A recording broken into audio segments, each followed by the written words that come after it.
এই মুহূর্তে আমরা দাঁড়িয়ে আছি টিএসসিতে, যেখানে আপনারা দেখছেন যেখানে শিক্ষার্থীদের কলরব এই জায়গা মুখর থাকার কথা, সেখানে আজকে পরিস্থিতি দেশের প্রেক্ষাপটে কিন্তু একেবারেই ভিন্ন। সেখানে আমরা দেখছি যে আইন শৃঙ্খলা বাহিনী একেবারেই মোতায়েন করা হয়েছে, যেখানে প্রায় 3 শ্রেণীর আমরা এখনো পর্যন্ত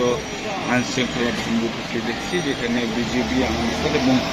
পুলিশের উপস্থিতি আমরা দেখছি। একেবারে পুরো এলাকাকে ঘেরাও করে রাখা হয়েছে। বিশেষ করে ঢাকা বিশ্ববিদ্যালয়ের একেবারে প্রবেশমুখ, যতগুলো প্রবেশমুখ আছে সবগুলো প্রবেশমুখ একেবারে নিরাপত্তার চাদরে ঢাকা রয়েছে এবং যারাই ঢুকছে তাদের সবাইকে তল্লাশির সাথে যাকে সন্দেহ হচ্ছে তাকে তল্লাশি করে কিন্তু এই এলাকার মধ্যে ঢুকেছে। আমরা দেখছিলাম যে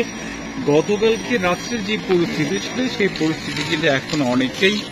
স্বাভাবিক রয়েছে এবং পুরো বিশ্ববিদ্যালয় এলাকায় কিন্তু আইন শৃঙ্খলা বাহিনীর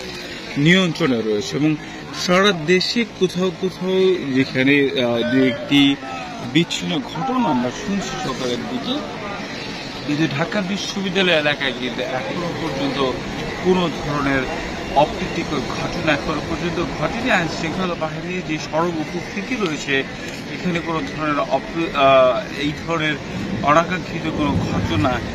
এই আপাতত ঘটছে এবং পরবর্তী সারাদিন যেহেতু আজকে কমপ্লিট শাটডাউন কোটা বিরোধী আন্দোলন যারা করছেন, কোটা সংস্কারে যারা আন্দোলন করছেন, তারা যে কমপ্লিট শাটডাউনের ডাক দিয়েছেন সেটি আসলে এইখানে কতটুকু হবে সেটি দেখবার বিষয়। যদিও এখান থেকে আসলে সব জায়গায় নিয়ন্ত্রণ করা হচ্ছে সারা বাংলাদেশে, তবে আমরা যতটুকু জানতে পেরেছি আপাতত সেটি হচ্ছে যে সারা দেশের কোথাও কোথাও বিক্ষিপ্তভাবে কোটা সংস্কার আন্দোলন করছেন, সেখানে আন্দোলনগুলো চলবে এবং সেই কথা মাথায় রেখে কিন্তু আইন শৃঙ্খলা বাহিনী তাদের যে পরিকল্পনা সেই পরিকল্পনা সাজিয়ে রেখেছে। এবং একই সাথে আমরা গতকালকে দেখছি আমাদের সাধারণ সম্পাদক কিন্তু বলেছেন যে আসলে সব পরিস্থিতির মোকাবেলা করবার জন্য যারা ওয়ার্ডে ওয়ার্ডে যাদের নেতাকর্মী রয়েছে ওয়ার্ডের নেতাকর্মীদের কিন্তু সব থাকতে তিনি বলেছেন এবং সারা দেশেরই এখন যে পরিস্থিতি উচ্চ এক পরিস্থিতি বিরাজ করছে, সেই পরিস্থিতির মধ্যে আমরা রাস্তাঘাটগুলো দেখেছি সেখানে কিন্তু প্রতিদিন দিনের মতোই যে আসলে গণপরিবহন রয়েছে সেই গণপরিবহনগুলো কিন্তু চলতে দেখি এবং সারা দেশের মানুষের মধ্যেই একটি থমথমে অবস্থা বিরাজ করছে। এই ছিল আমাদের কাছে সর্বশেষ পরিস্থিতি।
আরো ভালো করে যাইব বুঝলি,